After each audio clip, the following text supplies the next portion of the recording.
Well, folks, we've done it. We're at the Raindrop Prelude. This is the prelude for Chopin, just like the C major prelude is the prelude for Bach. It's called the Raindrop Prelude, not by Chopin himself, but by Chopin's partner, the writer George Sand. And it's pretty obvious why. There's this repeated note here, which sounds kind of like the pitter-patter of raindrops. Bum, bum, bum, bum, bum, bum. It's constant throughout the entire piece. Now I'm here to tell you that these raindrops are the least of your worries. It's not like they're technically easy. There is still some technique required there, and I do think it is the most important part. But there are two other parts here that are much harder technically and almost as important. Most importantly is the pedal. This piece requires such careful pedal technique for reasons we're going to discuss. And there's also a lot of sections where the melody is important and hard to bring out. So either there's multiple voices that you need to keep track of, or the melody buried, not just in the left hand, but in the lower voice of the left hand. So let's walk through these three things: the technique for the raindrop, the technique for the pedal, and the instances where you need to be careful of the melody. So let's start with the raindrops, because as I said, it is the most important part, even if it is the easiest technically, but not trivial. The secret here, and I do think it is a bit of a secret, or maybe at least for me it was, I have a tendency, and I think a lot of people do, if you're trying to play something very, very soft, especially a note like this that gets repeated, we tend to be afraid of the note, to kind of skimp on it. I talked about this before in a previous episode, but I forget which one. So we're afraid of playing it too loudly, of accidentally leaning into it and accenting it, because we want it very constant and there in the background. This is actually counterproductive. I'm not exactly sure why. I need to think about it more, but you need to play this note like you would play any other note. You need to fully feel the range of motion. You need to feel the bottom of the key bed, and you need to really dig into it. Even if it's a note that's very quiet, very pianissimo, you still need to dig into it. You need full control of the muscles. You need to feel the bottom of the key bed. So there's not much of a secret, once you know that, to practicing this. Hold on to the chord and just activate that pinky. Again, I'm going to repeat this. Feel the bottom of the key bed. Activate the entire range of motion of the muscle. Really feel it. Feel like you have full control of that pinky. You see what I just did there? I was a bit too afraid of it. I pushed down the note, the key, without the note being sounded. So be very, very conscious and conscientious about what you're doing here. Feel the bottom of the key bed, full range of motion. Don't be afraid of the note. Really, really lean into it. Do this in other keys as well. For example, just a regular C, B. You'll notice that even though we have similar hand shapes, like we're holding down two notes with 1 and 2, and we're using the pinky, the fact that there are slight variations to the way that the fingers are being held, you'll notice that you are activating slightly different muscles. So I do think it's helpful to try this in all the different keys.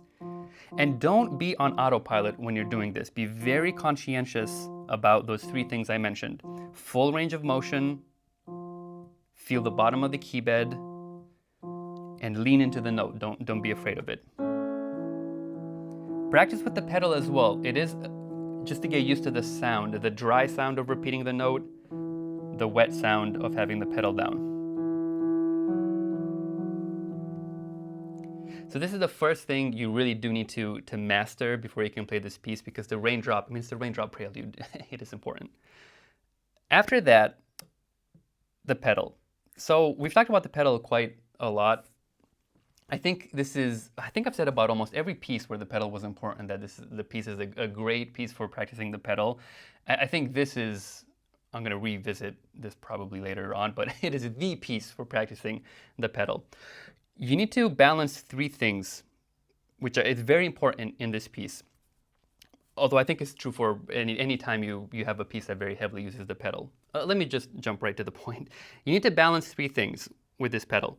You need to, first of all, have a very rich resonant sound. That's what the pedal does, as we discussed in the Chopin C minor Prelude episode. With the pedal down, even a simple chord just becomes so rich and resonant. So that's the first thing you need. You need to swathe the piece in pedal to get that rich resonance.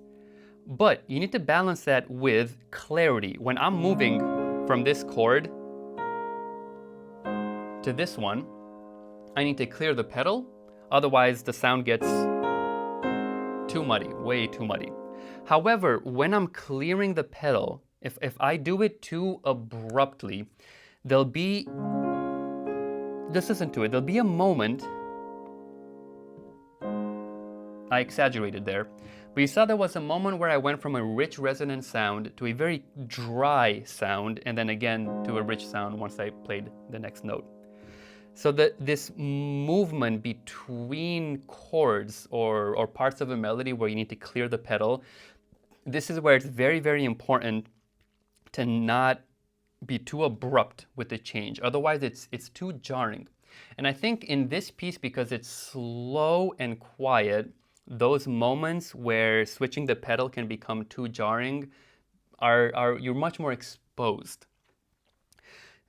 So I think in this piece, because of that, because it's slow and quiet, it's very important to balance these three things. You want that rich sound, you want to swathe it in pedal.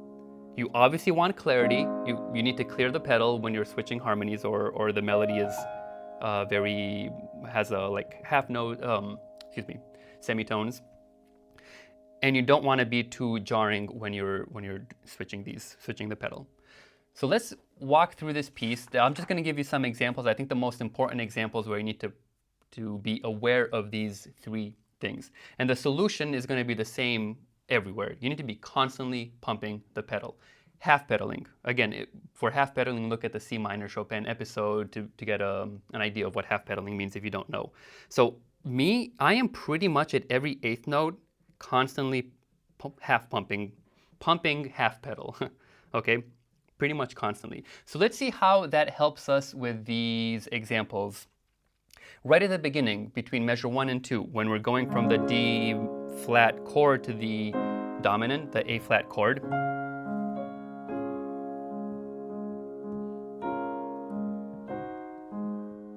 You see that was a bit jarring? I cleared the pedal a lot, and there was that moment of dry and empty sound. But if I use half pedaling,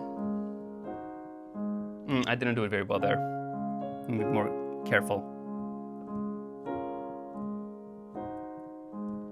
That felt better. With half pedaling, you're retaining a little bit of the previous sound, so there's never a moment of dryness. You have clarity when you're switching from the D flat to the A flat, but you don't have that jarring moment of transition. Not just that, but here I do something which might be sacrilege. I actually hold on to that, that A flat note, that raindrop.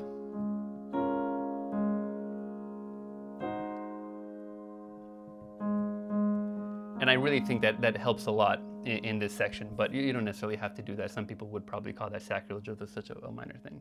Anyways, in the right after this, in measures 3 and 4, you have the melody, which is very, not chromatic, but it's very scale-based. You've got these 3 notes, so you need to be very clear with the pedal. You need to be constantly changing it. Half pedal always.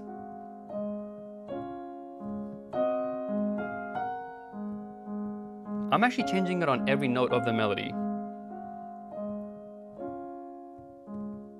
so that you keep the melody clear, but it's still rich and resonant and not too jarring. Half pedaling always. In measures 8 and 9, right at the end of the beginning of the A section, when we move into this part,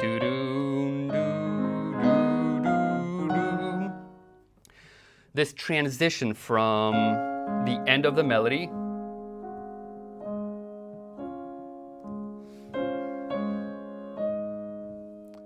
Again, half pedaling, very important. If you're too abrupt with the pedal, you lose this richness. It feels jarring. It feels jarring if you go.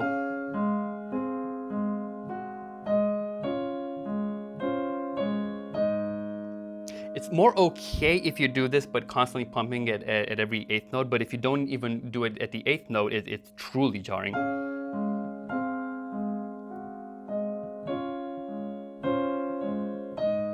It feels too boom, boom, boom, boom, boom, boom. But if you're constantly pumping at the eighth note,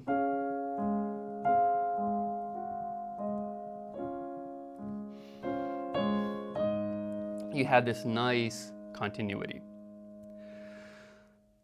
At measure 19, this is where we move back into, we end this, this little B section of the A section and we go back into the main melody.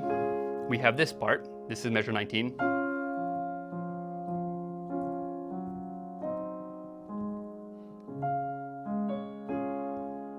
Be aware of where the harmony changes. And again, use half pedaling.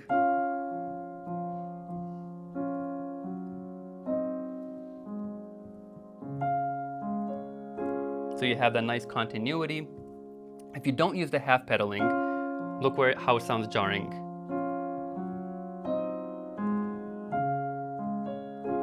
You see that transition from here to here. Let's try that again in the jarring way.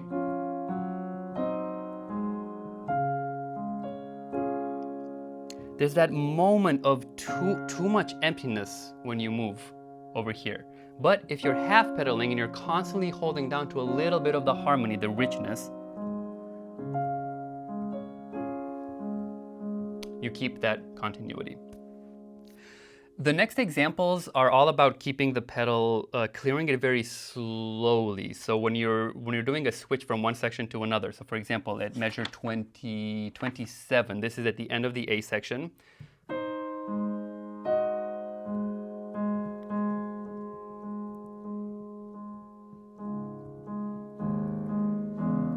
We want to clear the previous harmony, this A flat major, to make way for the C sharp minor. And we don't want to do that too abruptly. So the secret again is half pedal. I'm constantly pumping that pedal.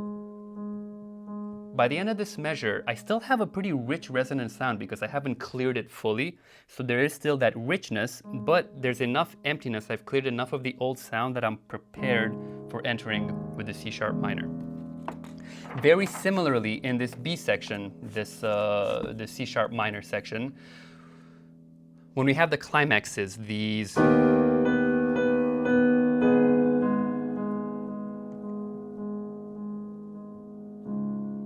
you see, I was half pedaling so that this previous sound, which is very loud, very, very loud, I'm slowly losing it so that I have a nice clean transition into the next part, which is more piano. This is true at the end as well. Look what would happen if I don't do that. I went from a very loud sound, this is actually like forte fortissimo when I play it, to a very soft sound. This might be okay, maybe you do want that, but I don't. I like that transition from loud, slowly pumping the pedal so that that forte becomes much more mezzo piano so that we can enter over here. At measure 75, at the end of the tail section of the B section, right before we enter again into the main melody, we have this part.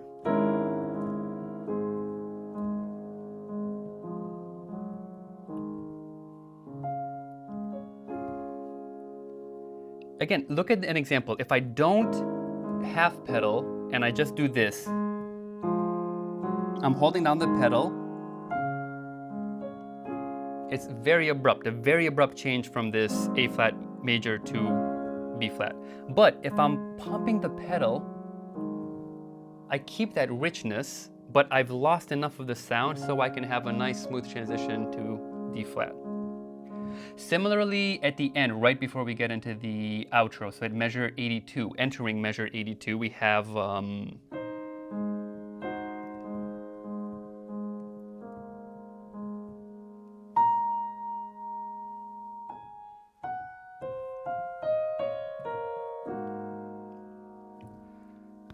like I've said so many times before, half pedal to hold on to the harmony, the richness, but lose the previous sound a little bit to make way for this next one.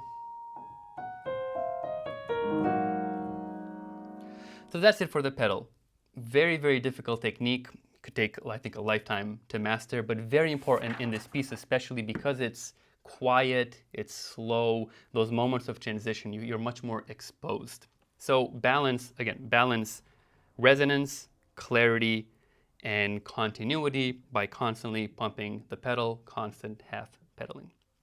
The last thing I wanted to mention was the melody. So I said that the melody is very clear at the beginning, but as soon as we enter this B section, look what happens. So first of all, the melody is here. Whoops.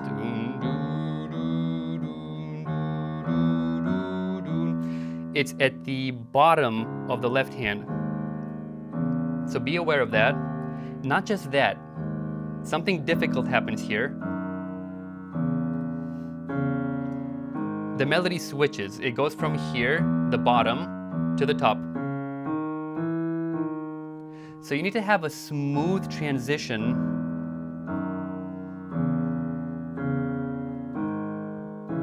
where the top voice, where the bottom voice kind of gives away its importance for the top voice. It's pretty difficult to do, but just be aware of it, and it will kind of fall into place. Similarly, at measure, right, so this is measure 30, okay, yes, at measure 36, notice how in the right hand, we end up adding the top voice here. So the left hand continues with that melody and the bottom voice. But be aware that the right hand adds that melody in the top voice. You see, just like in the left hand, but the left hand continues with the melody in the bottom voice, even though the right hand adds it in the top voice. So very, very interesting. Play around with it. Just be aware of that you have a melody in the bottom voice, you have a melody in the top voice, and sometimes the right hand adds it as well. At measure 60, this is where things get even more interesting because you have, it's very Bachian, you have contrapuntal, you have multiple voices. So here, there's really two melodies.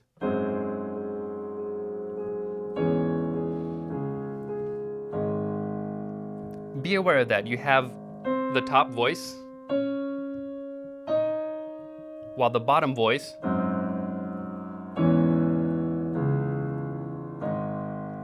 I had a tendency to focus way too much on the right hand with the raindrop and the top, excuse me, and the top voice, and I would skimp on this lower voice in the left hand. These multiple voices come again at the ending. This is really quite hard. You actually have, I guess, 4 voices because the raindrop is another voice. So at measure 84, when we have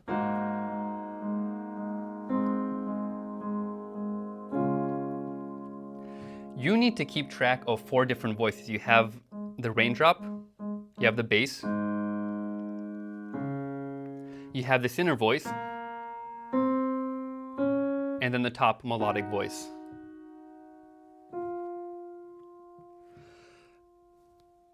We'll talk more about multiple voices with more of the Bach Preludes episodes, but just for now, just be aware that you have these things. Try to listen to every single one. Be constantly aware of all of them. Never forget, for example, oh, I have that bass note.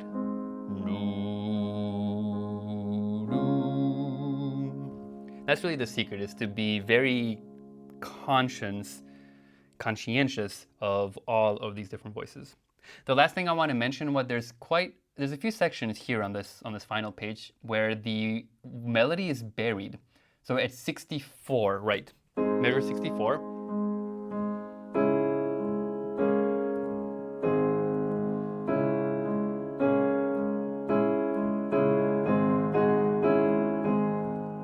The melody is here.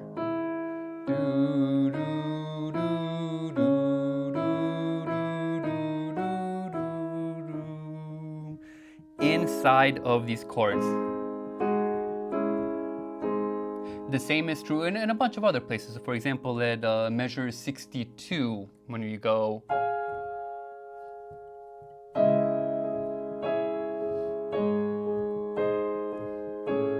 it was here. Doon, doo, doo, doo, doon, doo, doo, doo, doo, doo. And at measure 70, right at 73, 72, 73.